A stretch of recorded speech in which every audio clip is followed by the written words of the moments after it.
خداوند متعال یہ چاہتا ہے کہ انسان جو اس کی مخلوق ہے وہ ہدایت یافتہ رہے۔ اس نے انسان کو ہدایت پہنچانے کے لیے کچھ ہادی زمین پہ اتارے، اور وہ اللہ یہ چاہتا ہے کہ وہ زمین پہ جا کے اللہ کی نمائندگی کرتے ہوئے مخلوق کے پروردگار کو ہدایت کرے۔ جو سب سے پہلا ہادی اللہ نے زمین پہ اتارا وہ حضرت آدم ہے، اور حضرت آدم اکیلے نہیں آئے، ان کے ساتھ ایک مستور، ایک خاتون کو اتارا گیا جسے حضرت حوا کہتے ہیں۔ یہ حضرت آدم اور حضرت حوا ہی کی اولاد ہے جو آج زمین پہ انسان کہلاتی ہے۔ حضرت آدم اور حوا نے نسل انسانیت کا آغاز کیا، زمین پہ اپنی نسل کو پھیلایا۔ جب نسل پھیل گئی تو اب ان کی باقاعدہ تربیت کا بندوبست کرنے کے لیے خدا نے مختلف انبیاء زمین پہ اتارے۔ پھر حضرت ابراہیم آئے اور انہوں نے اس بکھری ہوئی انسانیت کو ایک ملت کی صورت میں اکٹھا کیا۔ جب انہوں نے ملت بنائی تو پھر ایک مستور ساتھ تھی جسے ہاجرہ کہتے ہیں۔ جناب ہاجرہ اور حضرت ابراہیم نے ملت کو اکٹھا کرنے میں اپنا کردار ادا کیا۔ آج آپ حج کے لیے جائیں تو حج کی زیادہ تر عبادات کا تعلق بی بی ہاجرہ سے ہے۔ حضرت ہاجرہ ہی کی سر سے جو ردا اتار کے کعبہ پہ رکھی تھی آج وہ غلاف کہلاتی ہے، جو صفا و مروہ پہ دوڑی تھیں وہ صحیح کہلاتی ہے۔ تو یہ ساری عبادات جو ہیں ان کا تعلق حضرت ابراہیم اور حضرت ہاجرہ کے ساتھ ہے۔ پھر جب ملت بن چکی تھی تو پھر خدا نے جیسے ہی اس ملت کو آگے پھیلایا تو پھر خدا نے ہر حجت کے ساتھ ایک باعزت مستور کا کردار بھی زندہ رکھا۔ اب تمہید میں میں اتنا وقت ضائع نہیں کروں گا، چاہے وہ حضرت موسیٰ کے ساتھ آسیہ ہو، جناب عیسیٰ کے ساتھ مریم ہو، تو ہر مستور کا ایک کردار ملے گا۔ اب عرب کے ریگزار میں جب ہمارے نبی نے کلمہ حق بلند کیا تو ابو طالب کے ساتھ بی بی خدیجہ کا کردار ملا، جس نے اپنے مال کے ساتھ، اپنی دولت کے ساتھ اس دور کے ماحول میں اسلام کو مضبوط کیا۔ بعد از حضرت ابو طالب اور بعد از ملیکۃ العرب دو شخصیات پھر سامنے آئیں، ایک ابو طالب کا بیٹا اور ایک خدیجۃ الکبریٰ کی بیٹی۔ حضرت اللہم صلی حضرت ابو طالب اور جناب ملیکۃ العرب جب اسلام کو مضبوط کر چکے اور رسول ان دونوں ہستیوں کے جانے کے بعد مکہ چھوڑ چکے تھے، اب جب وہ مدینہ سے واپس مکہ پہنچے تو اب وہ مظلوم مکہ بن کے نہیں، فاتح مکہ فاتح مکہ کی حیثیت سے وہ مکہ میں داخل ہو چکے تھے۔ جب وہ مکہ میں داخل ہو چکے تھے تو اب مکہ والوں کے لیے یہ امتحانی کیفیت تھی کہ جسے پتھر مار کے نکالا تھا، جس کے رستے میں گندگی پھینکی تھی، جس کے رستے میں کانٹے بھی چھائے تھے، آج وہ ایک مملکت کا مالک بن کے مکہ والوں نے سمجھا کہ شاید کوئی سلطان وقت، کوئی بادشاہ وقت آ رہا ہے، لیکن وہ رحمت للعالمین تھے۔ ان کا قافلہ رات کی تاریکی میں مکہ کے باہر جا کے رک گیا۔ مکہ میں ہلچل مچ گئی اور لوگوں نے اپنے گھروں کے دروازے بند کر دیے خوف کے عالم میں کہ آج بدلہ دینے کا وقت آ گیا ہے، جس نے جو جیسی مصیبت کی تھی اسے اس کا ویسا ہی سزا ملے گی۔ مکہ کے دروازے بند ہو گئے، لیکن یہ تاریخ انسانیت نے پہلی بار منظر دیکھا تھا کہ جس نے بدلہ لینا تھا وہ اس وجہ سے شہر کے باہر رک گیا کہ ابھی شہر والے سوئے ہوئے ہیں۔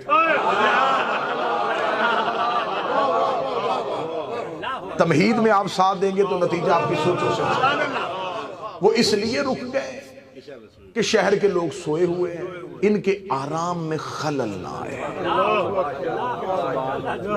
رات کے اندھیرے میں جو ان کے لشکر کے لوگوں نے مشعلیں روشن کی تھیں، رسالت مآب نے وہ مشعلیں بجھا دیں کہ کہیں مکہ کی پہاڑی پہ کھڑا ہوا بھی کوئی ان آگ کو دیکھ کے پریشان نہ ہو، لہٰذا ان کو سکون سے رات گزارنے دیں، اور صبح کو وہ کائنات کا سب سے بڑا فاتح اعظم سفید پرچم لے کے مکے میں داخل ہو،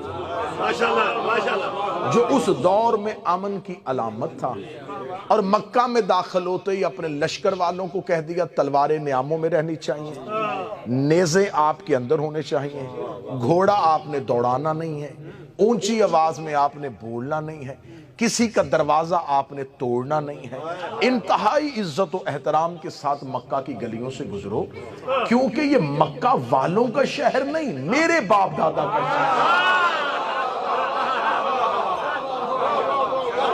یہ ہاشم کا شہر ہے، یہ عبد مناف کا شہر ہے، یہ عبد المطلب کا شہر ہے، یہ ابو طالب کا شہر ہے، لہٰذا اپنے آبائی وطن میں کچھ بھی ایسا نہیں ہونے دوں گا، اور مکہ کے مرکزی چوک میں جا کے اعلان کر دو کہ آج سب کے لیے معافی کا دن ہے، آج کسی سے کوئی بدلہ نہیں لیا جائے گا، آج کسی کو کچھ نہیں کہا جائے گا، بڑے آرام سکون سے جیسے اپنی معمولات زندگی ہیں ویسے گزارو۔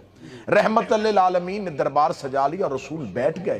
اب مکہ والوں کی اکثریت خوف کی وجہ سے اور ایک اقلیت نبی کے اس اخلاقی کردار کی وجہ سے دربار رسالت میں پیش ہوئی۔ لفظ سمجھیے گا، اکثریت جو تھی وہ خوف کی وجہ سے، اقلیت محبت کی وجہ سے رسول کے دربار میں آئی۔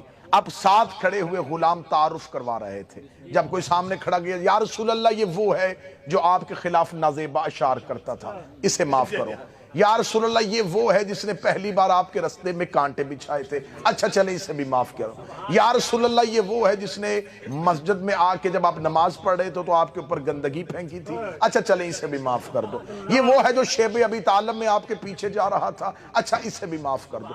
صبح سے لے کے شام تک رحمت عالمین مسکرا کے معاف کرو، اسے بھی معاف کرو، اسے بھی جاؤ میں نے تمہیں معاف کیا، جاؤ میں نے تمہیں معاف کیا، جاؤ میں، یہ صدا مسلسل گونج رہی تھی، جاؤ میں نے تمہیں معاف کیا، جا میں نے تمہیں معاف کیا، جا میں نے تمہیں معاف کیا۔ جب مکہ کی گلیوں میں یہ بات پھیل گئی، وہ تو کسی کو کچھ بھی نہیں کہہ رہا، سزا دے ہی نہیں رہا، وہ تو معاف کیا، جا میں نے تجھے معاف کیا، جا میں نے تمہیں۔ شام کے وقت مکے کا ایک سردار، نام اس کا ابو سفیان ہے، وہ رحمت للعالمین کی بارگاہ میں پیش ہوا، اور بارگاہ رسالت میں جب آیا تو اب اس کے ذہن میں بھی یہ تھا یہ مجھے بھی کہہ دے گا جا میں نے تجھے معاف کیا۔ جو ہی رسول کا اور اسلام کا سب سے بڑا دشمن نبی کی آنکھوں کے سامنے آیا، لوگوں نے کہا یا رسول اللہ یہ بھی معافی کا درخواست گزار ہے۔ اب رحمت للعالمین کے اہل سنت شیعہ تواریخ کا میزان، رسالت مآب نے اس کی طرف یوں دیکھا، اب چہرے پہ مسکراہٹ نہیں آئی، اب رحمت کے چہرے پہ جلال چمکا، اور کہتے جا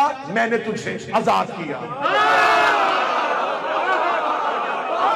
لے تمہید مکمل ہو گئی، تمہید مکمل ہو گئی، یہاں تک آپ نے میرا ساتھ دیا، میں آپ کا شکر گزار ہوں۔ آپ نے انتہائی عمدہ طریقے سے تمہید کو سنا، تمہید مکمل ہو گئی۔ رحمت للعالمین نے یہ نہیں کہا جا میں نے تجھے معاف کیا، جا میں نے تجھے آزاد کیا، میں نے تجھے آزاد کیا۔ یہ دراصل بہت بڑا انتقام تھا کسی سردار کے لیے، کسی رئیس کے لیے، کہ اسے یہ جملہ کہا جائے جا میں نے تجھے آزاد کیا۔ اور اس نے اس بات کا بعد میں بہت دفعہ اظہار کیا تھا کہ کاش فتح مکہ کے روز عبداللہ کا بیٹا مجھے قتل کر دیتا۔ اس نے یہ جملہ کہہ کے میری نسلوں کو بھی قید کر دیا ہے۔ اس نے کہا جا میں نے تجھے آزاد کیا۔ پھر اس کے بعد وہ مکے کی گلیوں میں جب بھی پھرتا تھا، مکے کے بچے کہتے تھے یہ ہے وہ جسے مصطفیٰ نے آزاد کیا، یہ ہے وہ جسے پیغمبر نے آزاد کیا۔ مکہ اس کے لیے رہنا قیامت ہو گیا۔ رحمت للعالمین واپس پلٹ کے مدینے آ گئے۔ اس نے اپنی نسل سے کہہ دیا کہ اب مکہ تمہارے رہنے کے قابل نہیں، جتنی دیر زندہ رہو گے ذلت کی زندگی جیو گے، کیونکہ مکہ کا جو سب سے بڑا خاندان تھا بنو ہاشم، اس کے ایک فرزند نے بنی امیہ کے سردار کو کہا ہے جا میں نے تجھے آزاد کیا۔ یہ موضوع آپ بہتر سمجھیں گے، جن کا دیہات اور گاؤں سے تعلق ہے وہ اس موضوع کو سمجھیں گے۔ اب اس کے لیے رہنا مشکل ہو گیا کہ نہیں، اس مکے میں دو ہی تو گھر بڑے تھے، بنو ہاشم، اور اس نے بنو امیہ سے کہہ دیا جا میں نے تجھے آزاد کیا، لہٰذا اس نے اپنی نسل سے کہا مکے نہیں رہنا۔ انہوں نے کہا مدینہ، انہوں نے کہا مدینے بھی نہ جانا، وہاں بھی رسول ہے، وہاں نہ جانا جہاں اسلام ہے، وہاں بالکل نہ جانا جہاں اسلام ہے، یمن، مصر، کوفہ، یہاں نہ جانا۔ اس دور میں شام ایک ایسا، شام اسے جسے آج ہم سیریا اور شام کہتے ہیں، اس دور میں یہ پوری ایک سلطنت تھی۔ آج کا فلسطین، آج کا حمص، آج کا اردن، آج کا لبنان، یہ سارا شام کے اندر تھا، اور یہ اسلام کے آنے سے بہت پہلے کا قدیم ملک ہے۔ آپ نے سنا ہوگا کہ رسالت مآب کے باپ جو حضرت عبداللہ تھے وہ شام تجارت کے لیے گئے تھے جب رسول کا ظہور ہوا۔ یہ شام جو تھا یہ سرسبز علاقہ تھا، یہاں پہ تجارت ہوتی تھی، لوگ یہاں پہ مختلف تہذیبوں کے آ کے آباد ہوئے، اور جہاں مختلف تہذیبیں آباد ہونا اس کا ایک مزاج ہوتا ہے، جہاں مختلف تہذیبوں کے لوگ آ کے آباد ہوں وہاں پر یکسوئی نہیں ہوتی، یہاں پر کوئی ایک چیز نہیں ہوتی۔ اب وہاں پر مختلف تہذیبیں تھیں تو اب جا کے شام، اس نے اپنی نسل سے کہا شام منتقل ہو جاؤ، لہذا نسل ابو سفیان شام منتقل ہو گئی۔ اس نے کہا شام میں جا کے کوشش کرنا اقتدار کو قائم کرنا، اور کسی نہ کسی طریقے سے بنی امیہ کی نسل میں سے کوئی اسلام کی سلطنت پہ بیٹھنے کی کوشش کرے۔ اب تیسری خلافت میں یہ ہوا کہ بنو امیہ ہی کا ایک فرزند سلطنت اسلامی کا حکمران بن گیا۔ اب امویوں کے لیے موقع مل گیا۔ اب میں بہتر طریقے سے موضوع آپ کے سامنے پڑھوں گا۔ شام آباد ہو چکی تھی، شام امویوں کے ہاتھ میں آ گیا تھا، لیکن باپ نے وصیت کی تھی ابو سفیان نے کہ اگر میں مر جاؤں اور میرے بعد تمہارے ہاتھ میں حکومت آئے، تمہارے ہاتھ میں اقتدار آئے، جیسے بنی ہاشم نے مجھے مکہ میں یہ کہا تھا جا میں نے تجھے آزاد کیا، نسل مصطفیٰ میں سے کسی ایک کو قیدی بنا کے سامنے کھڑا کرنا۔ میں فضائل پڑھ رہا ہوں، اور کہنا کہ جا میں نے تجھے آزاد کیا، تاکہ میرا بدلہ پورا ہو سکے، اس ذلت کا بدلہ اتر چکے کسی طریقے سے، کیونکہ عربوں میں کینہ بغض نسلوں میں چلتا تھا، یہ نسلوں کو بغض دے کے جاتے تھے، یہ ورثے میں بغض دے کے جاتے تھے۔ باپ نے کہا میری قبر پہ نہ آنا جب تک ہاشمیوں سے یہ بدلہ نہ لے لو۔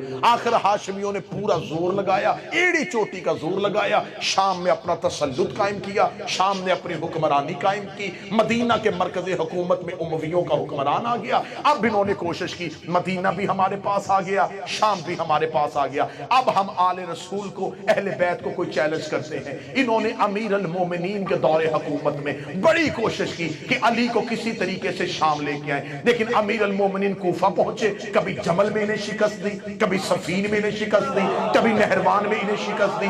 دور امیر المومنین گزر گیا، یہ علی سے وہ بدلہ نہ لے سکے۔ پھر آ گیا امام حسن کا دور، انہوں نے کہا ہم حسن کو شام لے کے آئیں گے۔ میرے مولا حسن نے ایک معاہدہ لکھ کے ان کی سازش کو وہی ختم کر دیا۔ ادھر آ گیا مولا حسین کا دور، ادھر معاویہ بن ابو سفیان مر گیا۔ یزید نے تخت پہ بیٹھتے ہی ہوئے کہا میرے دادے کی وصیت تھی، میرے باپ کی حسرت تھی، نہ دادے کی وصیت ابھی تک پوری ہوئی، نہ باپ کی حسرت پوری ہوئی، 70 سال ہو گئے ہیں ہم انضمام میں اقتدار کو سنبھالے ہوئے، اب میں کوئی دیر نہیں کروں گا، اب میں ہاشمیوں سے بدلہ لوں گا۔ انہوں نے امام حسین سے بیعت کا مطالبہ کر لیا۔ حسین مکے پہنچے، اس نے حاجیوں کے لباس میں قاتل بھیجے، حسین وہاں سے بھی چل پڑے۔ حسین اس کی سازش کو دیکھتے رہے، حسین کربلا میں آ کے سو گئے۔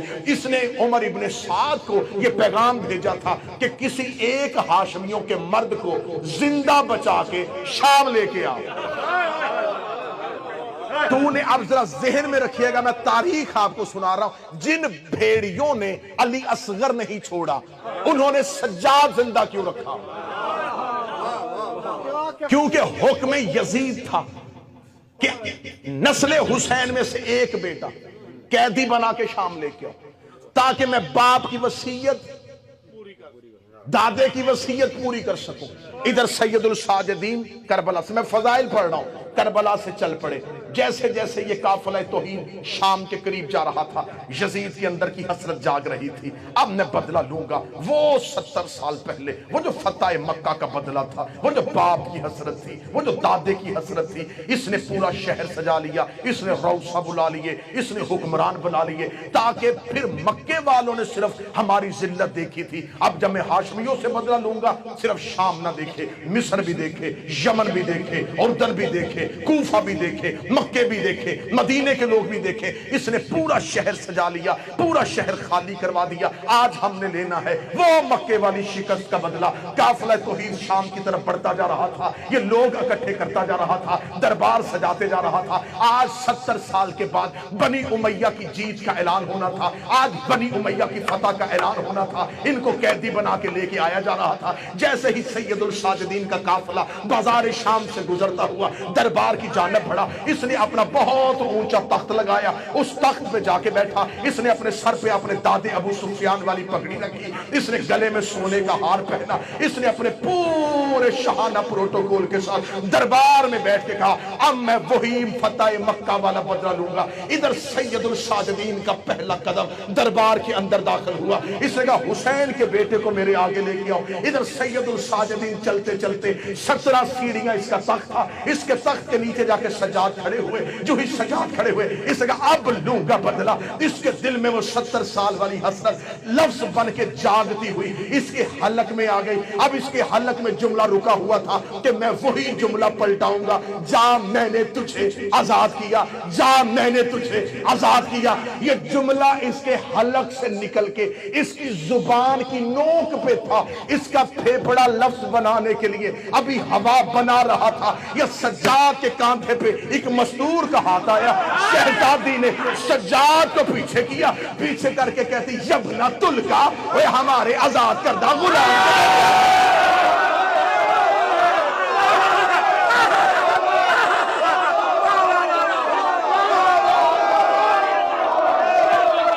جس بندے کو محنت دے بولے یبنا تلکا, یبنا تلکا, اے ہمارے آزاد کردہ غلام کے بیٹے. ذرا اس رنگ سے فضائل سننا, اس رنگ سے فضائل سننا. میں آپ کو سید سجاد اور عالیہ کی فتح سناؤں. تم نے ہزاروں دفعہ منبر سے سنا فاتح شام, میں بتاؤں فاتح شام بنی کیسے تھی. شہزادی نے کہا یبنۃ الکا, اوے ہمارے آزاد کردہ. یہاں لفظ ذہن میں رکھنا, غلام کی عربی زبان میں بڑے لفظ ہیں. عبد بھی غلام کو کہتے ہیں. جو غلام بکنے کے لیے اور خریدے یہ عبد ہے. جسے عربی زبان میں جسے خریدو اور آزاد کر دو, لیکن وہ آزاد ہو کے پھر مرضی سے غلام بنے, اسے حر کہتے ہیں. جاؤ جا کے عرب کی لغت اٹھا کے دیکھو. حر اس غلام کو کہتے ہیں جسے کر آزاد دو پھر وہ مرضی سے غلام ہو جائے. تلکا یہ بھی غلام کو کہتے ہیں. تلکا اس سے نکلا ہے طلاق, وہ آزادی جس کے بعد واپسی نہ ہو. بی بی نے جو غلام کا لفظ استعمال کیا وہ کتنا بہترین کا, یبنۃ الکا, اے ہمارے آزاد کردہ غلام کے بیٹے. اب شہر اس نے بلایا تھا, لوگ اس کے اکٹھے کیے ہوئے تھے, مجمع اس کا بلایا ہوا تھا. جو ہی بی بی نے کہا یبنۃ الکا, اوے ہمارے آزاد کردہ غلام کے بیٹے, لوگوں کے کان کھڑے ہوئے. کون کس کو کہہ رہا ہے؟ یہ مستور اسے کہہ رہی ہے. لوگوں نے کہا کون ہے یہ, کس کو کہہ رہی ہے؟ یزید کی طرف نے کہا اتنے سالوں سے راج کر رہے ہو, بتایا ہی نہیں, غلام کے بیٹے ہو.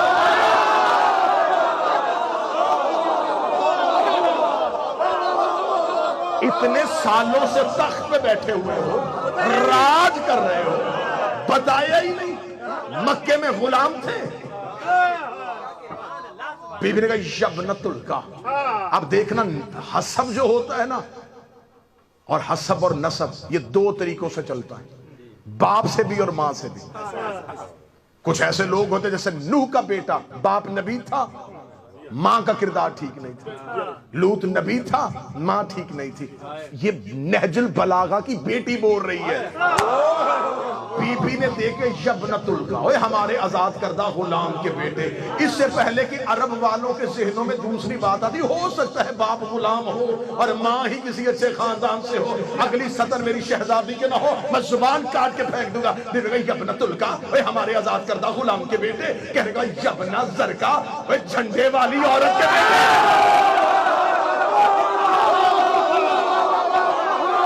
اے بد کردار ماں کی اولاد، اے بد کردار ماں کی اولاد، یبنۃ الکا و یبنہ زرکا، اے بد کردار ماں کی اولاد، اے ہمارے آزاد کردہ غلام کے بیٹے۔ تو کیا سمجھتا ہے تو نے ہمیں قید کیا؟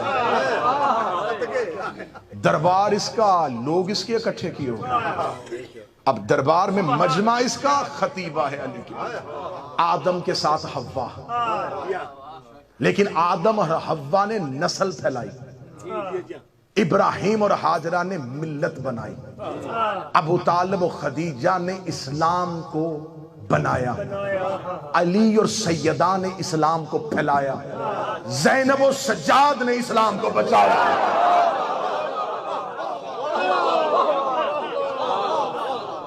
نہ سمجھنا، میں منت کر کے کہہ رہا ہوں، کبھی ان زاویوں سے سمجھا کرو اہل بیت کو۔ آپ کو ممبروں سے بتا دیا جاتا ہے یہ پھپھی بھتیجے کے ساتھ نہیں گئی، کربلا میں بہن بھائی کے ساتھ نہیں ہے۔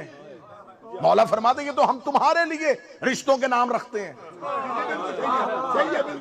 یہ تمہاری پہچان کے لیے رکھتے ہیں، یہ اصغر ہے، یہ اکبر ہے، ورنہ ہمارے گھر میں کوئی اصغر نہیں ہوتا۔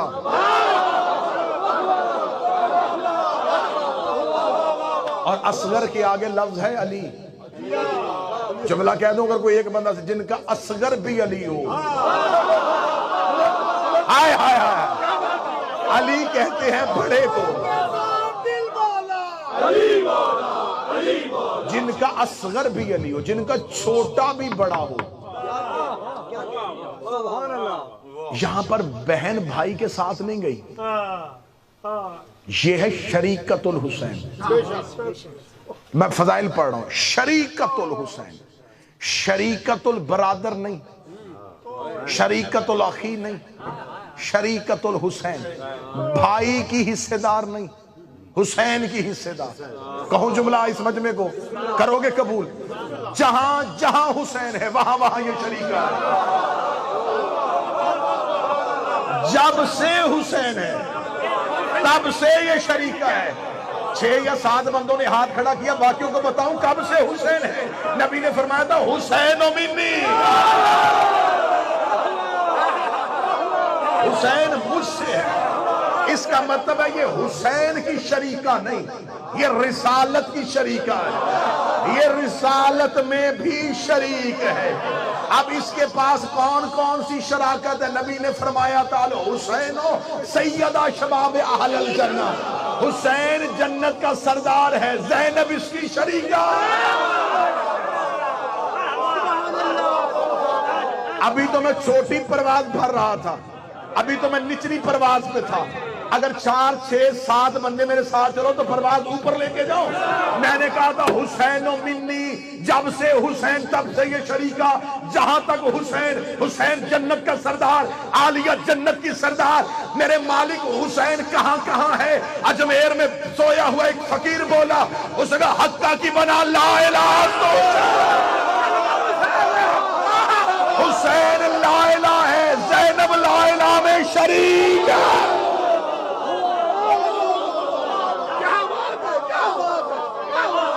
کلمے میں شریک ہے، کلمے میں شریک ہے، یہ ہے شریکت۔ اس انداز سے کبھی سننا، یہ شہزادی بہن بھائی کے ساتھ نہیں، حجت کی ضرورت بن کے گئی،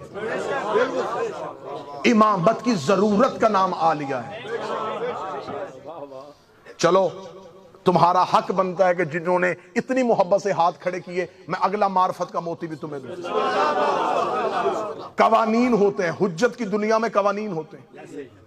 حجت کی دنیا کا قانون ہے کہ اگر ایک وقت میں 2 حجتیں ہوں، ایک خاموش رہے گی، ایک کلام کرے گی. حضرت ابراہیم، حضرت اسماعیل ایک دور ہے. ابراہیم کلام کرے گے، اسماعیل خاموش رہیں گے. یعقوب کلام کریں گے، یوسف خاموش رہیں گے. موسیٰ کلام کرے گا، ہارون خاموش رہیں گے. مصطفیٰ کلام کریں گے، مرتضیٰ خاموش رہیں گے. مرتضیٰ کلام کریں گے، حسن خاموش رہیں گے. حسن کلام کریں گے، حسین خاموش رہیں گے. آخری بندے تک جس کے حصہ ہے وہ جملہ لے جائے گا. ہر دور میں ایک حجت بولتی ہے اور دوسری خاموش ہوتی ہے. یہ قانون کسی شاعر کا بنایا نہیں، اللہ کا بنایا ہوا ہے. اور اللہ نے آدم سے شروع ہوا ہے کہ ہر دور میں اگر 2 حجتیں ہوں گی، ایک حجت کلام کرے گی، ایک حجت خاموش رہے گی. ایک حجت بولے گی، دوسری حجت چپ رہے گی. کہاں جا کے دنیا کو علی کی بیٹی سناؤ. شام کے بازار میں 2 حجتیں خاموش تھی، زینب بول رہی.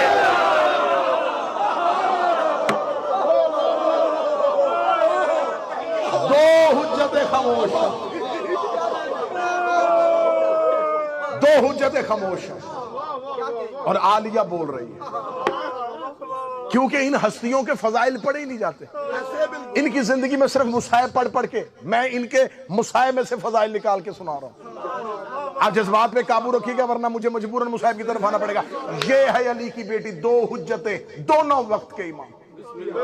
ایک دور کا امام، ایک آنے والا امام. 2 امام تھے خاموش. خطبہ کس نے دیا؟ شہزادی نے. کوفہ میں خطبہ کس کا؟ عالیہ کا.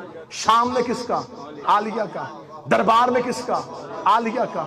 19 خطبے ہیں کوفے سے لے کے شام تک، علی کی بیٹی نے دیے ہوئے.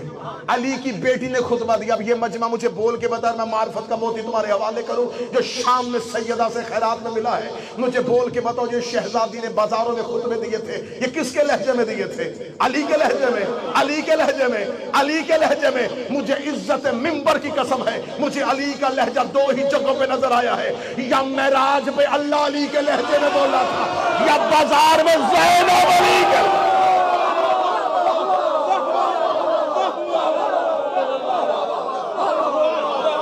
یا تو لہجہ پروردگار اللہ نے لیا تھا یا عالیہ نے لیا ہے.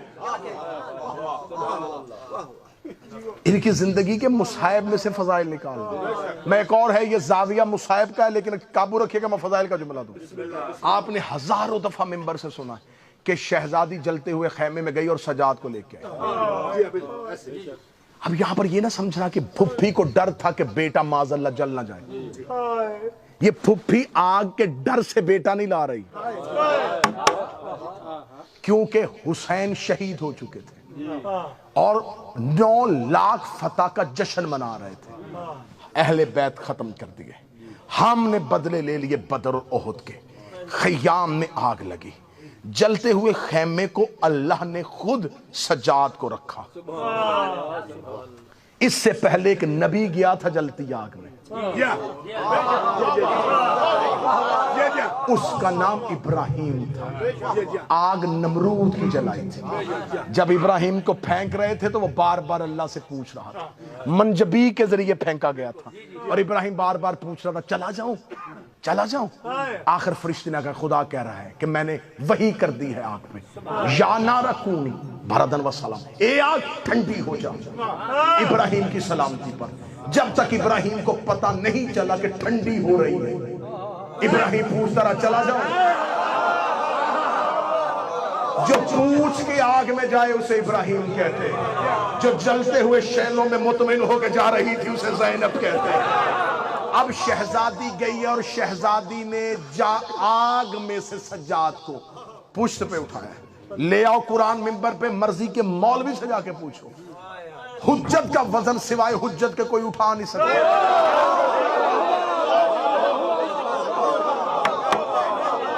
فتح مکہ پہ رسول نے کاندھے جھکائے.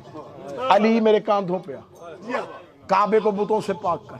ایک صحابی نے آگے کہا یا رسول اللہ بہتر نہیں کیا بزرگ ہیں آپ جو علی کو اٹھائیں، ہم آپ کو اٹھا لیں، آپ کعبے کو بتوں سے پاک کریں۔ رسول اللہ پیچھے ہٹ، تجھے نہیں پتا نبوت کا وزن سوا امامت کے کوئی اٹھا نہیں سکتا،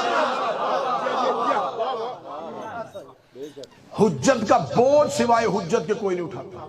امامت کا میرے پاس اتنے واقعات ہیں اس کی دلیل کے لیے۔ حضرت عباس ابن عبد المطلب رسول کا امامہ سر پہ نہیں رکھ سکے تھے، اور مولا امیر المومنین نے حسین کے سر پہ رکھ دیا تھا، اور جناب عباس ابن عبد المطلب سے کہا تھا یہ نبوت کا بوجھ ہے سوائے امامت کے کوئی نہیں اٹھا سکتا، کیونکہ حجت کا بوجھ حجت اٹھاتی، حجت کا بوجھ حجت اٹھاتی ہے۔ 9 لاکھ شادیانے بجا رہے تھے کہ ہم نے حسین قتل کر دیا، اب امامت کا سلسلہ منقطع کر دیا۔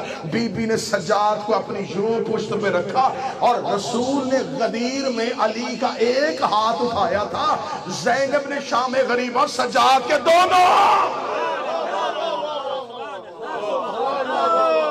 دونوں ہاتھ اٹھا کے کہا ہذا الامام، یہ ہے امام۔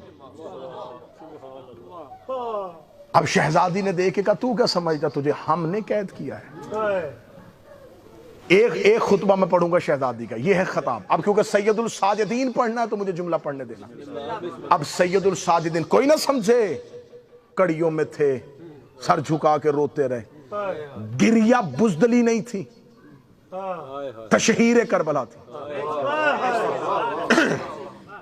جاؤ جا کے دیکھو کہ اللہ نے جس طرح ہر نبی کو صفت دی ہے، ہر نبی کو معجزہ دیا ہے۔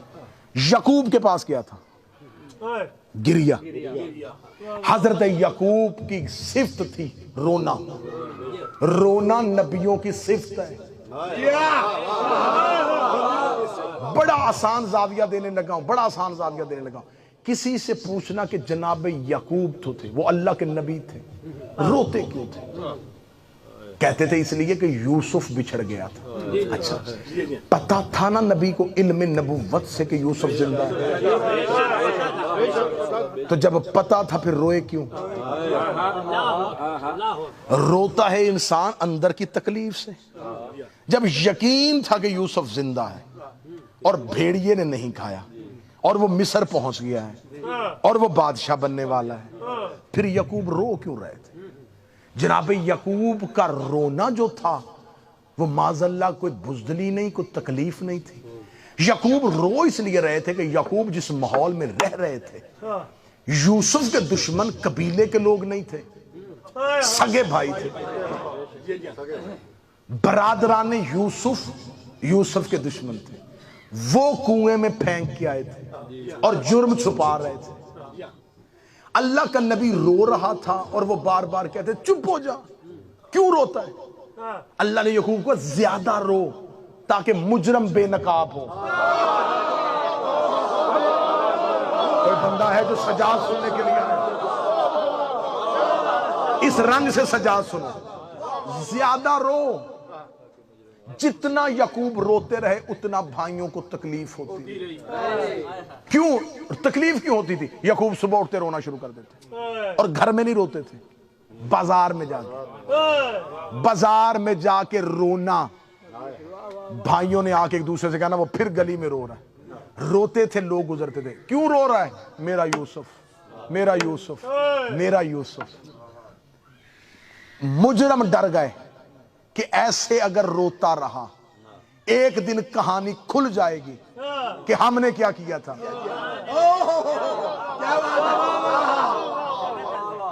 قرآن میں اس قصے کو پورا لکھا اور خدا نے کہا تھا، خدا نے قرآن میں کہا ہے ھذا احسن القصص، یہ قصوں میں سے ھذا احسن القصص، یہ قصوں میں سے بہترین قصہ ہے، اسے بار بار پڑھا کرو۔ اللہ نے قرآن میں واقعات کتاب موٹی کرنے کے لیے نہیں لکھے، نصیحت کے لیے لکھے، بار بار اس قصے کو دہرایا۔ اور ایک یہاں پر ایک اور بھی ہے، جب جناب یوسف مصر میں بادشاہ ہو گئے تھے اور بھائی آئے تھے اور بھائیوں کو نہیں پتا تھا کہ یہ یوسف ہے، انہوں نے یہی سمجھا کہ یہ مصر کا بادشاہ ہے اور اس سے ملنے کے لیے آئے۔ تو جب آئے تو جناب یوسف نے ایک کمرے میں، جس کمرے میں ان کا دسترخوان لگایا تھا، وہاں ایک شخص کو کہا کہ مصور کے کہا کہ دیوار پہ ایک تصویر بنا۔ اس میں تصویر میں عکس دکھا کہ ایک کنویں کے اندر کچھ لوگ ایک بچے کو پھینک رہے ہیں اور اس تصویر کے آگے پردہ لگا۔ تصویر مصور نے بنائی اور جناب یوسف نے پردہ لگوا دی. جب بھائی دسترخوان پہ بیٹھ گئے اور یوں کہ آج شاہی کھانا کھائیں گے, یوں ہاتھ میں لقمہ تھا, یوسف نے غلام سے اشارہ کیا, پردہ ہٹا. جیسے ہی پردہ ہٹا تصویر پہ نظر پڑی, تفسیریں کہتی ہاتھ سے لقمے گر گئے. یوسف نے کہا کھاتے کیوں نہیں؟ کہتے ہیں اس کے آگے پردہ کر دیں, جہاں پردہ لٹکا تھا لٹکا دیں. بڑے دھیمے لہجے میں اونچی بات قرآن سے کرنے لگا ہوں. وہ تصویر حقیقت نہیں تھی, وہ شبیہ تھی. شبیہ سامنے آئے, قاتل کو جرم یاد آ رہا. شبیہ دیکھ کے نکاح نہیں ٹوٹتا, بندوں کو جرم یاد آ جاتا.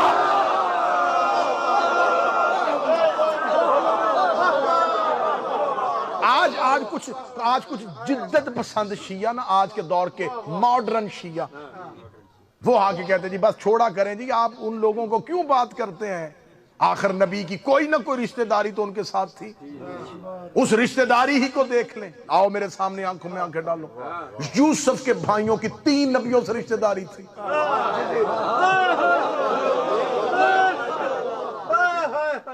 یعقوب کے بیٹے تھے, یوسف کے بھائی تھے, اسحاق کے پوتے تھے. 3 نبیوں سے قریبی رشتہ داری, اور پھر بھی لانتی.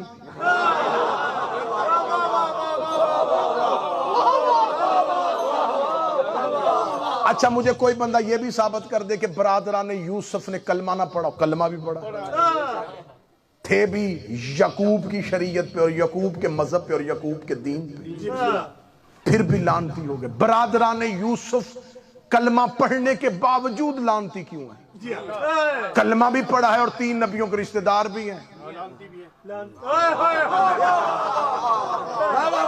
اور نہیں جی ہمارا ممبر آل محمد کے لیے ہے جی. جس بندے کو کوئی نہ سمجھ آتی یاسر میں, وہ کہتا ہے جی اپنوں کے فضائل پڑھو, ہمیں ضرورت کیا ہے جی, سانوں کی ضرورت ہے دوسرے نے چھیڑ دی. اپنے آدھے فضائل پڑھو.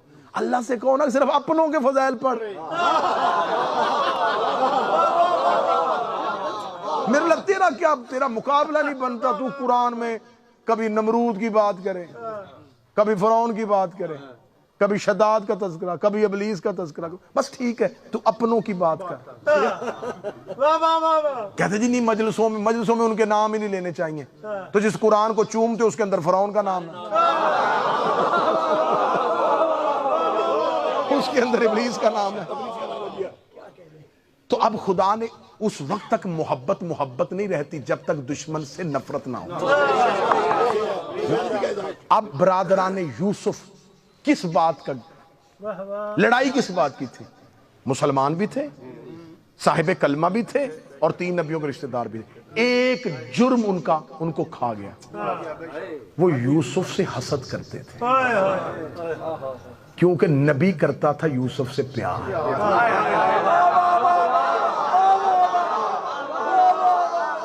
نبی پیار کرے تو رشتہ دار جل ہی جاتے ہیں.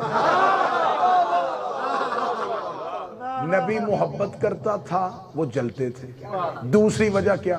وہ اس لیے جلتے تھے کہ یوسف کے پاس ایک ایسا عہدہ تھا جو ان کے پاس نہیں. وہ جلتے تھے کہ جو یہ ہے وہ ہم کیوں نہیں, اور ان کو یہ نہیں پتا تھا کہ یہ جو یہ ہے نا, یہ یعقوب نے نہیں بنایا, یہ اللہ نے بنایا. اب خدا نے مذمت کر دی. اب جناب یعقوب نے گریے کے ساتھ یوسف کے مجرموں کو بے نقاب کر دیا. بیٹے کبھی بھی بے نقاب نہ ہوتے اگر یعقوب روتا نہ. روتا رہا. آخر آنکھیں کیسے ملی تھی؟ یوسف کا کرتا لا کے دیا گیا, کرتا آنکھوں کو لگایا, بینائی واپس آ گئی. میرے اللہ ڈنمارک میں بیٹھ کے سوال کرتا ہوں, کپڑا بھی شفا دے دیتا ہے؟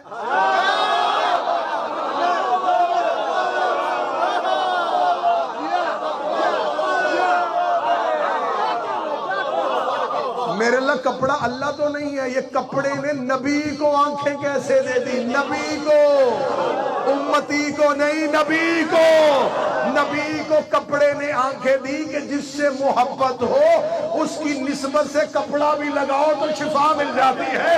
ہم علم عباس میں جاتے ہیں نسبت عباس کی وجہ سے.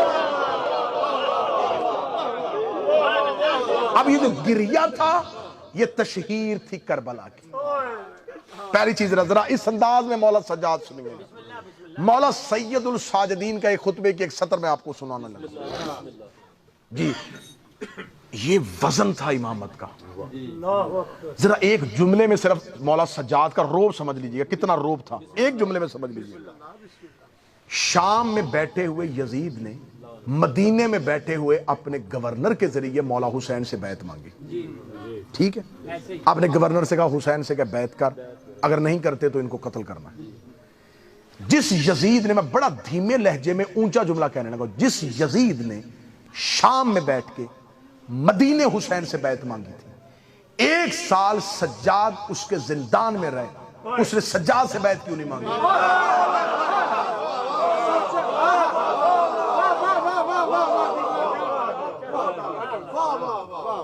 بھائی امام ہی سے بیعت چاہیے تھی نا, تو مولا حسین نے نہیں کی, مولا سجاد سے مانگ لیتا کہ چل تیرے باپ نے کی تو کر. تو وہ تو تھے بھی قیدی, ہیں بھی زندان میں. کس وجہ سے بیعت نہیں مانگی؟ سجاد مالک نے شام میں آتے ہی یزید کو بے بس کر دیا. ایک شہزادی نے اور ایک مالک نے, عالیہ نے اور سید الساجدین نے یزیدیت کی جڑیں کھوکھلی کر دی. جملہ میری زبان پہ ہے, لوگ سمجھتے ہیں یہ اہل بیت کو قیدی بنا کے لے کے آ رہے تھے. نہیں, علی کی بیٹی اور سجاد قاتلوں کو گھیر کے ان کے شہروں میں لے کے آ رہے ہیں.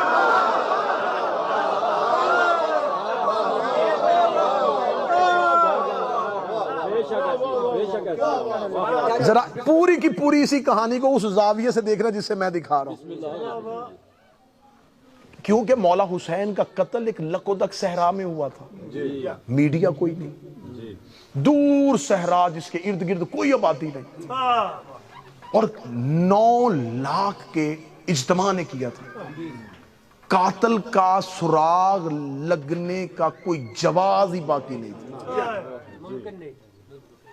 کہ جو امام حسین کے ساتھی تھے وہ قتل کر دیے, اور پورے کا پورا مورخ جو تھا وہ بنی امیہ کے کنٹرول میں تھا. ان کی مرضی کے سارے گورنر تھے موجود. آج ہمیں 1400 سال کے بعد آپ کو ڈنمارک میں جزیرے کے اندر بیٹھ کے پتا ہے کہ اکبر کا قاتل کون ہے, اصغر کا قاتل کون ہے. آپ کو ایک ایک قاتل کا نام جو پتا ہے جو صحرا میں قتل ہوا. میں مولا سجاد کی طاقت بتانے لگا ہوں. طاقت کتنی تھی مولا سجاد میں. عالیہ اور مولا سجاد نے کون سا کام کیا؟ 4 قتل سیدوں کے مدینے میں ہوئے, شہر میں ہوئے, آبادی میں ہوئے, مرکز میں ہوئے. چاروں کے قاتل آج 2023 تک بے نقاب نہیں ہوئے. رسول کا قتل ہوا مدینے میں, ریلت نہیں ہوئی. نبی طبعی موت نہیں مرتے, بیماری سے وہ مرتا ہے جس کو اپنے طبیعت میں, اپنے بدن میں اعتدال توازن نہ رہے.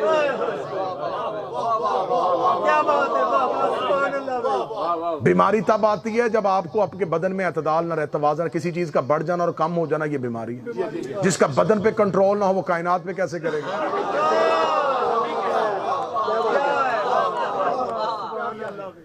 بیماری کی وجہ سے نہیں, زہر دی گئے میرے رسول کو, زہر دی گئے میرے رسول کو. صحیح بخاری میں ہے, چلو میں اشارہ کر کے گزر جاتا ہوں اپنے سنی بھائیوں کے لیے. صحیح بخاری میں ایک حدیث لکھی اور مسلم نے بھی اس کو لکھا ہے کہ رسالت مآب کو آخری وقت میں دوا پلائی جا رہی تھی, رسول ہاتھ سے منع کر رہے تھے.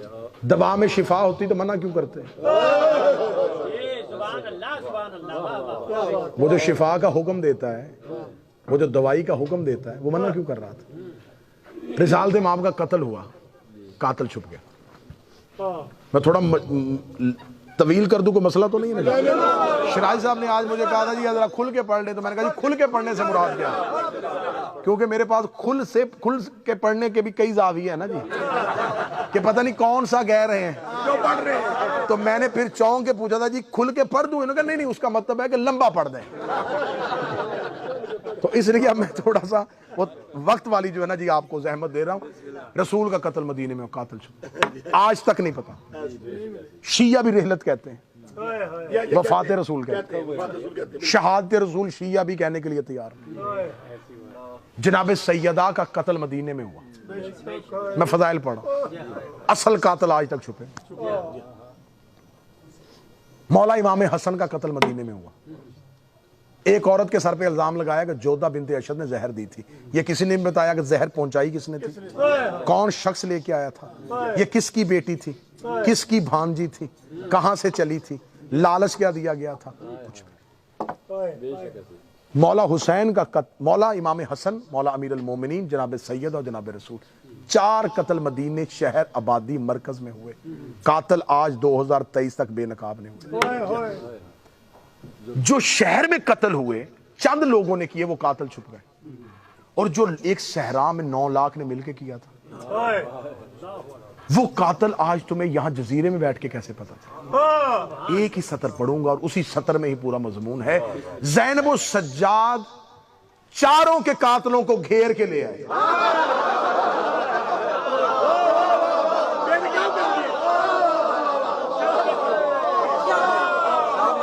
اگر یہ کربلا سے اپنے اپنے گھروں کو چلے جاتے, اگر یہ کربلا سے قتل کرنے کے بعد بھاگ جاتے, آج نہ کوفے والوں نے ماننا تھا, شام والے نے کہنا تھا میں نے لشکر بھیجا ہی نہیں, قادسیہ والے نے کہنا تھا مجھے کیا پتا, بصرہ والے نے کہنا میں تو حکومت کر رہا تھا. عالیہ ایک ایک قاتل کو اس کے دروازے تک لے کے آئے. آج تاریخ کو پتا چل گیا کہ قاتلان حسین میں سے کوفے سے کون کون گیا تھا, شام سے کون کون تھا. یہ جو 36 شہر ہے نا, یہ 36 شہر نہیں تھے, یہ پوری قاتلوں کی پٹی تھی جہاں سے عالیہ گزرتی گئی ہے اور قاتلوں کا بتاتی گئی ہے. اس شہر سے اتنے قاتل گئے تھے. بی بی گھیر کے ان کو لے کے آئی. اب مولا سجاد کے مجھے خطبے کا ایک جملہ پڑھ. مولا سجاد جب دربار میں آئے ہیں تو عالیہ بھی بول رہی ہیں اور مولا سجاد کا خطبہ. جب سید الساجدین دربار میں آئے تو اب سید الساجدین جو ہے نا وہ قیدی ہاتھوں کے ساتھ کھڑے. اس ملاؤن نے ایک کرائے کا خطیب بلایا اور اسے ممبر پہ کھڑا کر کے کہا ذرا بنی امیہ کی تعریف کر, میں اپنے منہ نہ کروں تو کر. اس خطیب نے آ کے ابو سفیان کے قصے, معاویہ کی تعریف اور اللہ کی قرآن کی وہ آیتیں جو اہل بیت کے لیے آئی تھی نا, ان کا شان نزول بنی امیہ بنا, یہ بھی بنی امیہ کے لیے. اب یہ ساری چیزیں وہ کیوں کروا رہا تھا کہ سجاد قیدی حالت میں کھڑے ہیں, یہ چپ رہیں گے اور ان کا چپ رہنا ان کی تائید بن جائے گا. جب وہ خطیب بول رہا تھا تو سید الساجدین نے کڑیوں سے سر اٹھایا. پہلا جملہ ہے جو کتابوں کا میں پڑھنے لگا ہوں. مولا فرمایا ویلک ایھا الخاطب. ویل کہتے ہیں جہنم کی ایک وادی. یہ لفظ آپ کو قرآن میں نظر آئے گا, ویل للمصلین الذین, جہنم کی آخری وادی ہو ان نمازیوں کے لیے.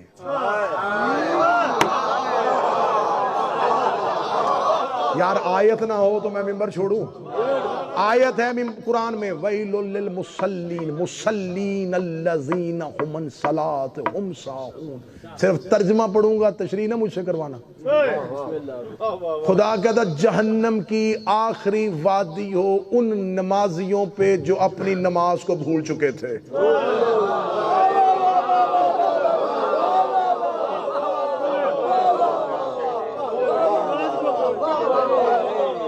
اب یہ پھر کبھی کسی اور موقع پہ چھیڑنا کہ وہ کون سی نماز تھی جسے وہ بھول چکے تھے. خدا کہتا جہنم کی آخری وادی ہو. یہ خدا نے یہ لفظ استعمال کیا تھا, خدا نے قرآن میں استعمال کیا, سجاد نے دربار میں استعمال کیا.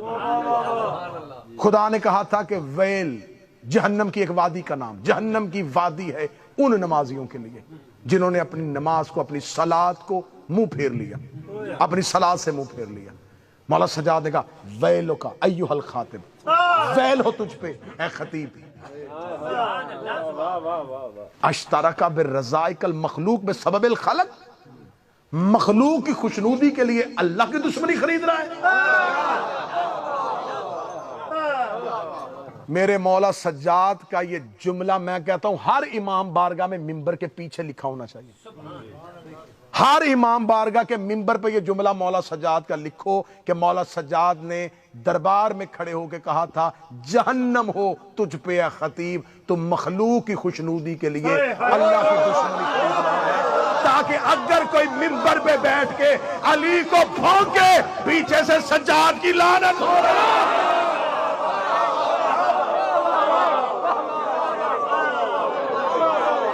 جو مجمع کو خوش کرنے کے لیے علی کو بھونکے، جو مجمع کو خوش کرنے کے لیے کہے کہ عباس معصوم نہیں ہے، جو لوگوں کو خوش کرنے کے لیے کہے کہ زینب معصومہ نہیں ہے، مولا سجاد کہتے ہیں جہنم ہے تجھ پہ اے خطیب، تو نے مخلوق کو خوش کرنے کے لیے اللہ کی دشمنی خرید لی۔ یہ کہہ کے سید الساجدین 4 قدم آگے بڑھے، اور 4 قدم آگے بڑھ کے مولا سجاد کی آواز آئی، شکر ہے اس پروردگار کا جس نے ہمیں علم، حلم، سخاوت، شجاعت دی۔ یہ کہنے کے بعد سجاد مسکرا کے کہتے ہیں وہ محبتوں فی قلوب المومنین، اس کا شکر ہے اس نے مومنوں کے دلوں میں ہماری محبت پیدا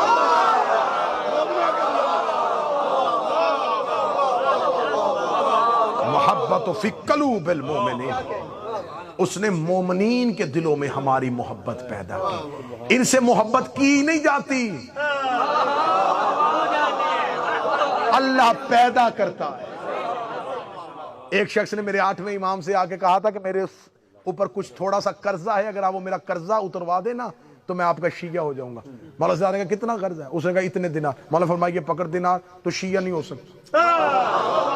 اس نے کہا میں اپنی مرضی سے ہو رہا ہوں۔ مولا فرمایا تجھے کس نے کہا ہے کہ تو اپنی مرضی سے ہو رہا ہے؟ تیرا وہاں نام لکھا نہیں، جن روحوں نے ہماری ولایت کا اقرار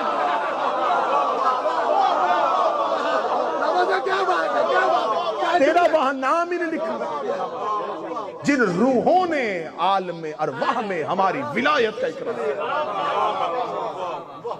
محبت آل محمد کی اللہ پیدا کرتا ہے، مخلوق محبت نہیں لاتی، محبت اللہ پیدا کرتا ہے۔ معصوم فرماتے ہیں اس اللہ کا شکر جس نے ہمیں علم، حلم، شجاعت، سخاوت دی اور مومنین کے دلوں میں ہماری محبت پیدا کی۔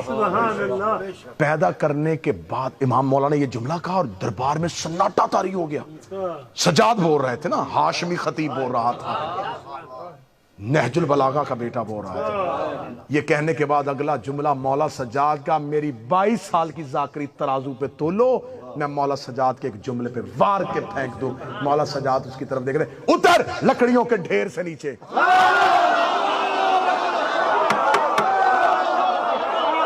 وہ منبر پہ بیٹھا تھا، سجاد نے کہا اتر لکڑیوں کے ڈھیر سے نیچے۔ میں کیا کروں؟ میں بندے راضی کروں یا مولا سجاد کا جملہ پڑھوں؟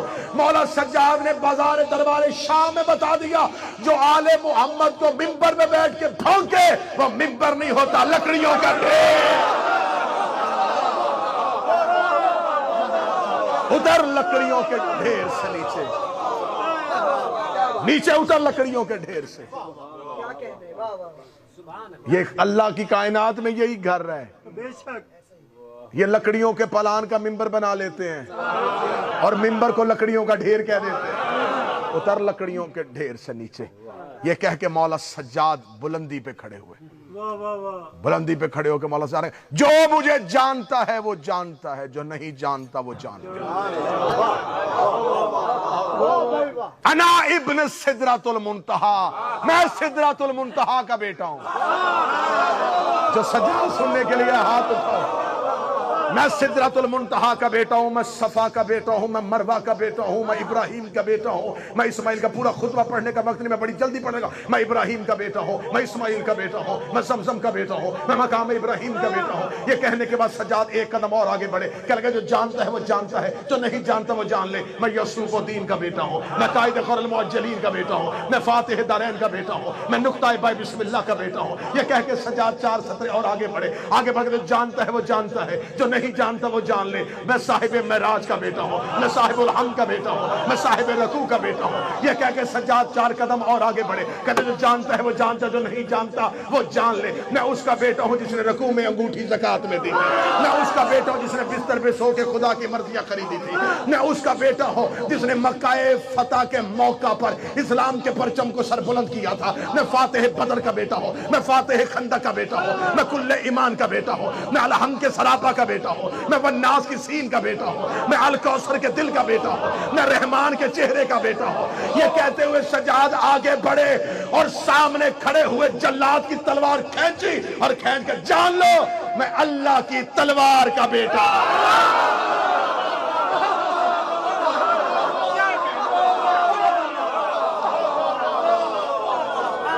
یوں کہنا تھا، یوں کہنا تھا سجاد کا۔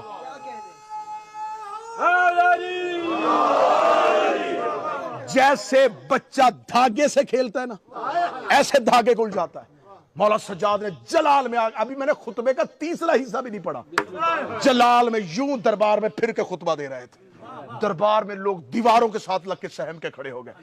تھوڑی دیر کے بعد جب سجاد اکیلے کھڑے تھے جیسے بچہ دھاگے سے کھیلتا ہے، سجاد نے یوں لوہے کی زنجیروں کو کیا، یوں کر کے یوں پھینکنا تھا۔ لوگوں نے کہا لوہے کی زنجیریں یہ تو داؤد موم کرتا تھا، فرمایا وہ ہمارا نام لے کے کرتا تھا۔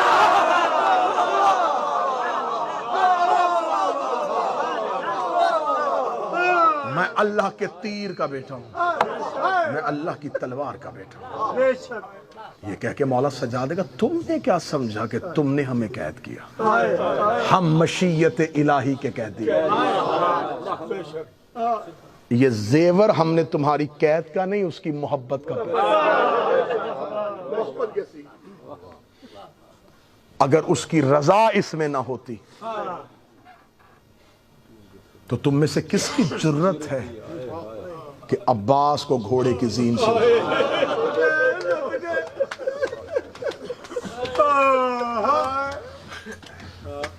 زیادہ پڑ گیا؟ جنازے کی برآمدگی ہے، میں کوشش کروں گا تم اتنا رو لو، کیونکہ اگر روتے ہوئے گھر سے جنازہ برآمد ہو نا تو بازار میں کھڑے لوگوں کو پتہ چل جاتا ہے کہ لاوارث جنازہ نہیں ہے۔ خاموش جنازہ اٹھے تو لوگ سمجھتے ہیں کہ اس کا وارث کوئی نہیں تھا۔ میں کوشش کروں گا کہ تمہارا گریہ اتنا بلند ہو، جو شام سے آئی ہے وہ راضی ہو کے جائے، جو بقیہ سے آئی ہے وہ راضی ہو کے جائے۔ میں مولا شبیر کا مسافر جا کر تمہیں دعا دے رہا ہوں، تم جہاں جہاں سے آئے ہو، ملک پاکستان سے یہاں دیار غیر میں بیٹھے ہو، پردیس ہے، تمہیں اس درد کا پتہ ہے کہ پردیس بیٹھے ہوئے سے ایک معافی مانگے جو اللہ تمہارے گھروں کو سلامت رکھے، اللہ تمہارے گھروں کو آباد رکھے، اللہ تمہیں اولاد کے دکھ سے بچائے۔ کتنا مشکل ہوتا ہے کمبر بھائی پردیس میں بہن دفنانا،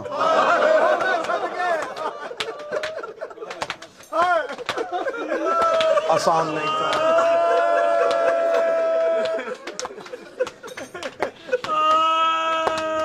میرا مالک آپ کی بہنوں کے پردے سلامت رکھے، دنیا کا دستور ہے۔ میں دعا دے رہا ہوں ممبر پہ، اللہ تمہیں بیٹے دے تو بیٹی بھی دے، جس کی بہنیں زیادہ ہو نا تو وہ باپ دعا کرتا ہے کوئی ایک بیٹا ہو جائے تاکہ میری بیٹیوں کو زندگی میں تنہائی کا احساس۔ میں نے اپنے معاشرے میں دیکھا ہے کہ بہنیں بڑی ہو نا بھائی چھوٹا ہو تو بہن کہنا کہ اماں میں بازار جا رہی ہوں، وہ کہتی اکیلی نہ جانا، بھائی کو لے جا۔ 4 سال کا بھائی بھی شرائی صاحب وہ بہن کے لیے ڈھال ہوتا ہے، وہ اس 4 سال کے بھائی کی انگلی پکڑ کے بازار میں اتنے اطمینان سے چلتی ہے، اسے پتا ہوتا میرا بھائی ساتھ ہے۔ 5-6 سال کے بچے کو بھی پتا ہوتا ہے میری بہن مجھے کیوں لے کے آئی ہے۔ اگر بازار میں رش ہو جائے نا اور بہن گھبرا جائے تو بھائی بہن کا ہاتھ پکڑ لیتا ہے، ہاتھ پکڑ کے اسے تسلی دیتا میں ہوں، میں ساتھ بہن کو تسلی ہو جاتی ہے میرا بھائی میرے ساتھ ہے. اللہ جانے تم کتنا رو لو گے.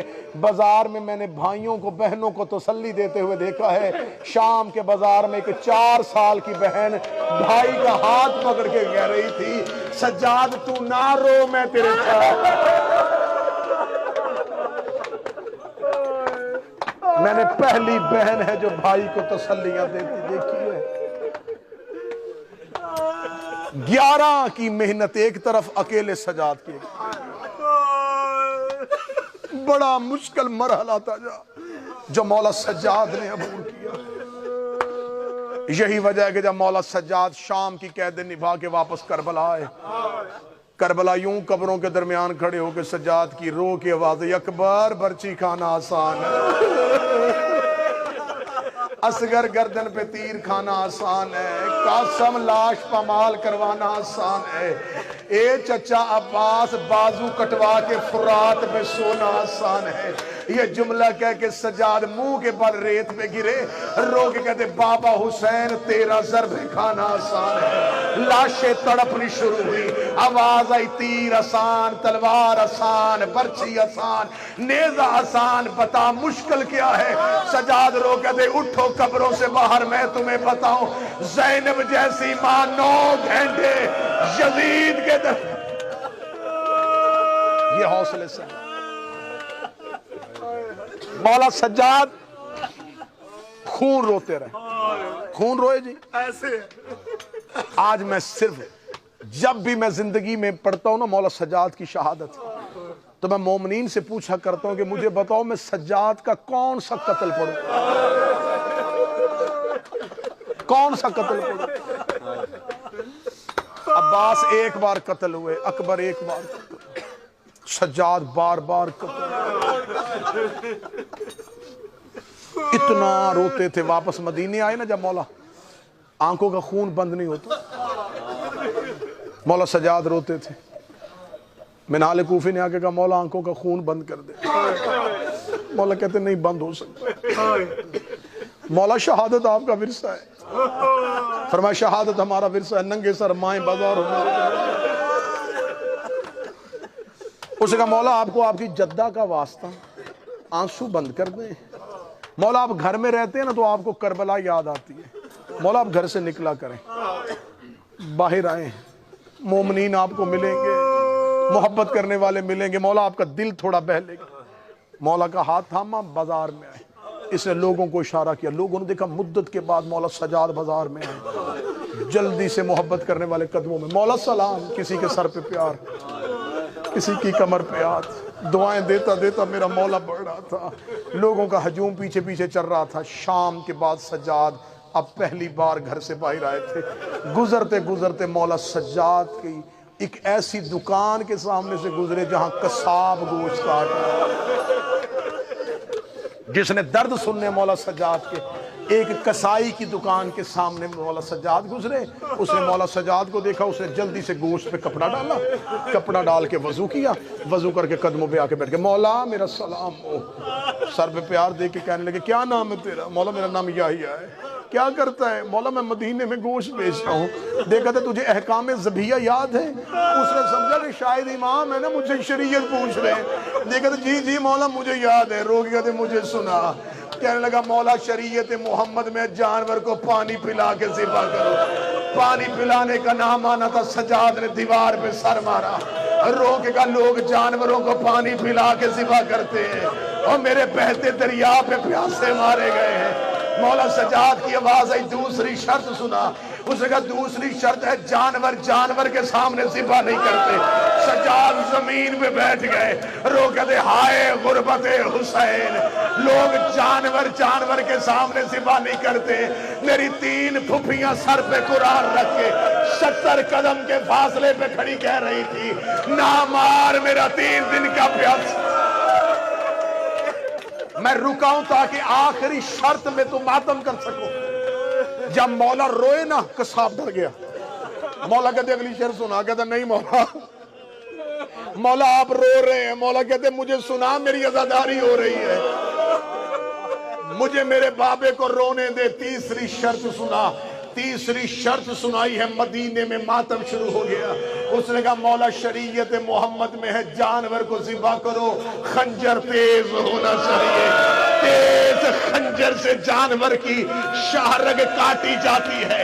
امام دے کے کہتے مجھے بتا تو جب جانور ذبح کرتا ہے اسے کہاں سے ذبح کرتا ہے؟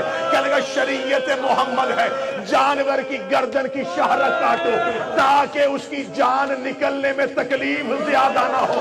سجاد نے مٹی اٹھائی اپنے سر پہ ڈالی، رو کے کہتے ہائے غربت حسین، میرے بابے کو گردن کی پوشت سے ذبح کیا گیا ہے، میرے بابے کی شاہرگ نہیں کاٹی گئی، میرے بابے کی گردن پہ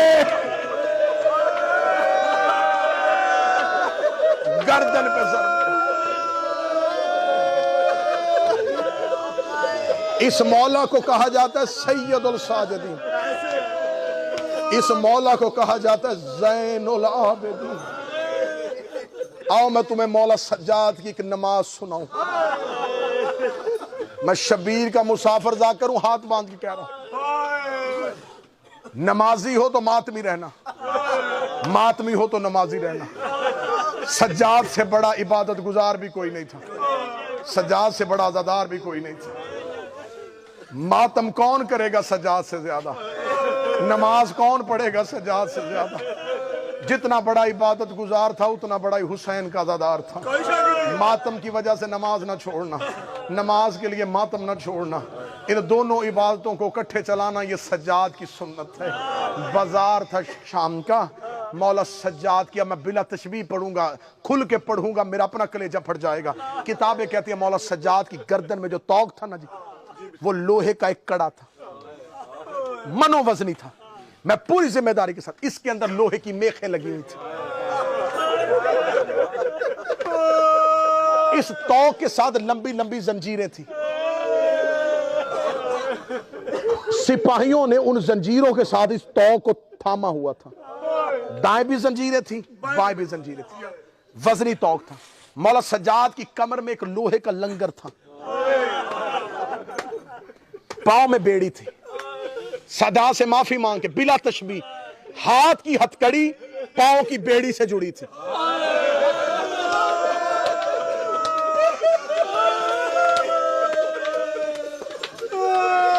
اب میں وجہ پڑھوں اگر ماتم کرو گے۔ مولا سجاد کی ہتھ کڑی پاؤں کی بیڑی سے کیوں جڑی تھی؟ کیونکہ انہوں نے ایک ہتھ کڑی میں باپ اور بیٹا قید کیا تھا، بیٹے کا قد چھوٹا تھا، اسی کڑی میں باقر تھے، اسی کڑی میں سجاد تھے۔ شہزادہ باقر کے قد کے برابر مولا سجاد کی کمر جھکی ہوئی تھی۔ جب مولا سجاد گرنے لگتے بائیں والے ملون زنجیریں کھینچتے، ادھر سے میخے گردن کے اندر چلے جاتے۔ اس ماحول میں مولا سجاد کھڑے تھے، شام کے بازار میں آگے آگے جا رہے تھے سروں والے نیزے، پیچھے سجاد اور سجاد کے پیچھے تھی علی کی بیٹیاں۔ یہاں حسین کے سر والا نیزہ رک گیا، حسین کا نیزہ رکا تو اکبر کا رک گیا، اصغر کا رک گیا، نیزے رکنے شروع ہوئے، نیزے زمین پہ گڑ گئے۔ ایک ملون کی آواز آئی، نیزے والے نیزے کیوں نہیں چلا رہے؟ ان کا نیزے زمین کے اندر چلے گئے ہیں، نیزے نہیں چل رہے۔ اس کا نیزے کیوں نہیں چل رہے؟ ان کا قافلے میں پیچھے دیکھو۔ کسی نے پیچھے سے آواز دے کے کہا حسین کا بیٹا نماز پڑھ رہا ہے۔ سجاد نے شام کے بازار میں نماز شروع کر دی ہے، سجاد نماز پڑھ رہے ہیں، اس لیے قافلہ رک گیا ہے۔ اس ملعون نے کہا یہ نماز پڑھتا رہا تو ہم نے تو اعلان کیا ہے کہ باغی مارا گیا ہے، اس کی نماز ہمیں جیتی ہوئی جنگ ہروا دے گی۔ اس نے دو سپاہیوں سے کہا جاؤ سجاد کی نماز توڑو، تم ماتم گھر تک کرے گا۔ روایت کہتی دو سپاہی گھوڑا دوڑاتے ہوئے شام کے بازار میں آئے، انہوں نے جن ملعونوں کے ہاتھوں میں سجاد کے توق کی زنجیریں تھی انہوں نے ان سے زنجیریں کھینچی، اپنے گھوڑوں کے ساتھ باندھی اور گھوڑے دوڑانے شروع کیے۔ سجاد شام کی گلیوں میں رو رو کے کہہ رہا تھا سبحان ربی یلعلا و بحمدہ۔ نو کے نیزہ سے حسین کی آواز آئی انت زین العابدین، انت سید الصالحین۔ شام کی گلیاں میرے مولا کے لہو سے بھر گئی. میں مولا سجاد کا کون سا قتل پڑھوں؟ مولا سجاد بازار سے گزرے، ایک شخص تماشا دیکھنے کے لیے آیا تھا، بوڑھا تھا. اس نے یوں دیکھی حالت، وہ قدم چلاتا چلاتا سجاد کے قریب آیا، دیکھ کے کہنے لگا وہ جو سامنے سر قرآن پڑھ رہا ہے تیرا کیا لگتا ہے؟ آواز آئی مجھے مظلوم کا بابا. وہ بوڑھا شخص دیکھا تھا، کوفے سے رہتا ہوں مدت سے، ایسا قرآن تو میں نے علی سے سنا تھا. علی کا نام مانا تھا. مولا سجاد دیکھے تو علی کو پہچانتا ہے؟ کہتا ہاں میں علی کو جانتا ہوں. فرمایا اسی علی کا بیٹا حسین ہے جو قرآن پڑھ رہا ہے. کہنے لگا تو کون ہے؟ کہنے لگا میں اس حسین کا بیٹا سجاد ہوں. کہنے لگا یہ کون ہے؟ آواز ہے یہ میرا بیٹا باقر ہے. ابھی صحابی منہ موڑنے لگا تھا، سجاد کی آواز ہے منہ نہ کرنا، پیچھے علی کی بیٹیاں کھڑی ہیں، پیچھے حسین کی بہنیں کھڑی ہیں.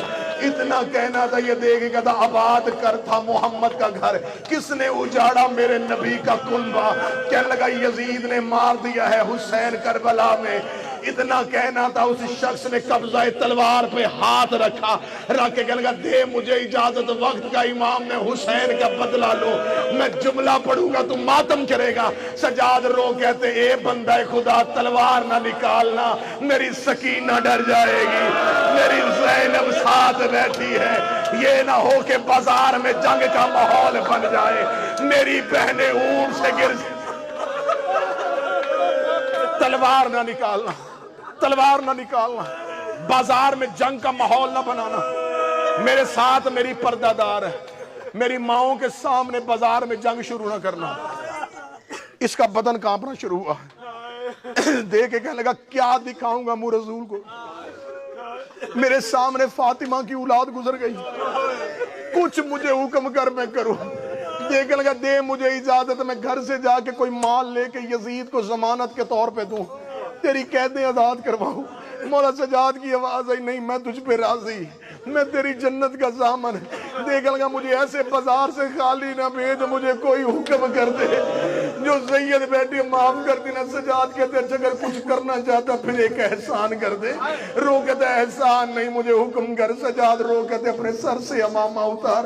اس نے امامہ اتارا، سجاد کی آواز آئی اسے لپیٹ. اس نے لپیٹا، آواز آئی میری پشت کے پیچھے آ، میری گردن سے توق ہٹا کے یہ کپڑا میری گردن کے اوپر، توق اور میری گردن کے درمیان یہ کپڑا رکھ دے. وہ کہتا جو ہی میں سجاد کی کمر کے پیچھے گیا، میں نے توق اٹھایا، سجاد کی گردن پہ مجھے گوشت نظر نہیں آیا. ساری زندگی، بس آخری روایت سنانے لگی، ساری زندگی تم نے سنا لہو رویا تھا. میں پوری ذمہ داری کے ساتھ تمہیں بیت الحزن میں بتا کے جا رہا ہوں، مولا سید الساجدین کربلا میں خون نہیں روئے، کوفے خون نہیں روئے. پہلا آنسو کب آیا تھا؟ اس روایت پہ ہی جنازہ برآمد ہو جائے گا. پہلا آنسو کب آیا تھا؟ جب پہنچے تھے نا شام کے صدر دروازے پہ. حوصلے سے روایت سنو. 15 اذانیں سنی علی کی بیٹیوں نے. شام شہر کا دروازہ بند تھا، جو زیارت کر کے ہیں وہ تائید تھا. آج بھی شام شہر دروازے، آج بھی وہ دروازہ موجود، وہ دروازہ بند تھا. وہاں آ کے کھڑی علی کی بیٹیاں بلا تشبیہ اونٹوں پہ بیٹھی تھی. ان اونٹوں کی رسی مولا سجاد کی کمر کے ساتھ. بازار شام کے باہر یہ قافلہ رکا رہا. کتنی دیر؟ 15 ہزار. جب 3 دن سے زیادہ ہو گئے، علی کی بیٹی کی آواز ہے ما فضا، سجاد سے پوچھ ہم نے کتنا رکنا ہے. بے فضا نے مولا سجاد سے کہا شہزادی پوچھ رہی ابھی کتنا رکنا ہے. مولا سجاد نے وہ جس کے ہاتھ میں توق کی زنجیر تھی نا، مولا سجاد نے اپنی توق کو بلا تشبیہ ہلایا. وہ سپاہی نیند سے جاگا، سجاد کے قریب آتا قیدی کیوں بلایا ہے؟ مولا کہتے ہیں ہم نے کتنی دیر رکنا ہے؟ اس کا جواب سننا اور ہائے کہہ دینا. وہ دیکھ کے کہنے لگا ابھی بازار سج رہے ہیں، ابھی بازار سج رہے ہیں، ابھی شام شہر میں منادی کروائی جا رہی ہے، لوگ اکٹھے ہو رہے ہیں، بازاروں میں آئینہ بندی کی جا رہی ہے، چھتوں پہ عورتوں کو بٹھایا جا رہا ہے۔ ابھی تمہارے استقبال کی تیاریاں مکمل نہیں ہوں، اور قیدی یہ بات بھی یاد رکھنا، دروازہ اندر سے کھلنا ہے، باہر سے نہیں کھلنا۔ جب وہ اندر سے کھولیں گے تب پتہ چلے گا۔ مولا سجاد وہیں کے وہیں رک گئے۔ تھوڑی دیر کے بعد شام کا صدر دروازہ کھلا، میں سجاد کا پہلا خون کا آنسو پڑھنے لگا ہوں۔ شام شہر کا دروازہ کھلا، مولا سجاد نے جھکی ہوئی کمر کو اٹھا کے اپنے سر کو سیدھا کیا، بازار کا ماحول میں پڑھنے لگا ہوں۔ مولا سجاد نے جو ہی دیکھا، کیونکہ میں بازار شام زندگی میں کبھی ممبر پہ نہیں پڑھا، میں ماحول کا ایک صرف منظر پڑھنے لگا ہوں۔ سجاد نے دیکھا اب شہر کے مرکزی دروازے پہ 3000 ملعون ہاتھوں میں شراب کے جام لے کے کھڑے، شادیانے بج رہے تھے، شہنائیاں بجائی جا رہی تھی، یوں مردوں کا رش اور چھتوں پہ عورتوں کا رش دیکھا۔ ابھی تک سجاد خون نہیں روئے تھے، ابھی تک سجاد خون نہیں روئے، یا اندر سے ایک کمینہ باہر آیا، اس نے ایک کاغذ کا ٹکڑا سجاد کی آنکھوں کے آگے کیا۔ مولا سجاد نے کہا کیا ہے؟ اس نے کہا دربار سے حکم آیا ہے۔ سجاد نے پڑھا، مولا کی آنکھ سے پہلا خون کا قطرہ آیا، پہلا لہو کا قطرہ علی کی بیٹی نے اونٹ پہ دیکھا، رو کہتی سجاد تیری آنکھوں میں لہو کیوں آیا ہے؟ آواز ہوئی اماں دعا کر تیرا سجاد مر جائے۔ رو کہتی موت نہ مانگ مجھے درد بتا۔ سجاد رو کے کہتے ظالم نے لکھ کے بھیجا ہے، اب تک زینب اونٹ میں بیٹھ کے آئی ہے، اس بازار میں پیدل چلے گی۔ اماں تو پیدل کیسے چلی گی؟ علی کی بیٹی کی آواز آئی سجاد ان سے کہہ دے میں پیدل نہیں چلوں گی۔ مولا کی آواز آئی ملعون میری ماں پیدل نہیں چلے گی۔ اس نے کہا اس نے بتا کے بھیجا تھا اگر سجاد انکار کرے تو کیا کرنا ہے؟ سجاد کی آواز آئی کیا کرے گا؟ سید مجھے معاف کرنا۔ اس نے سجاد کی کمر سے کپڑا ہٹایا، اس نے ظلم کی پہلی سطر سجاد کی کمر پہ لکھی۔ حسین کی سکینہ نے لگتا ہوا تازیانہ دیکھا، سکینہ اونٹ سے نیچے گری، اس کے قریب آ کے کہتی ہے میری پھپھی امیر باپ کی بیٹی ہے، میں کربلا کے غریب کی بیٹی ہوں، میری ماں پیدل چلے نہ چلے، مجھے بتا کہاں چلنا ہے؟ میں سکینہ پیدل چلتی ہوں۔ ادھر سکینہ نے چلنا شروع کیا، سر حسین سے آواز آئی زینب میری سکینہ پیدل جا رہی ہے، رکھ میرے سر پہ قرآن۔ کسی نے عالیہ کا اونٹ بٹھایا نہیں، بی بی اونٹ سے ایسے گری جیسے گھوڑے سے عباد گرا تھا۔ بی بی کا پہلا قدم بازار میں آیا، ادھر شادیانے بجنے شروع ہوئے۔ زینب کی آواز آئی حسین آنکھیں کھول میں پیدل جا رہی ہوں۔ ماتم حسین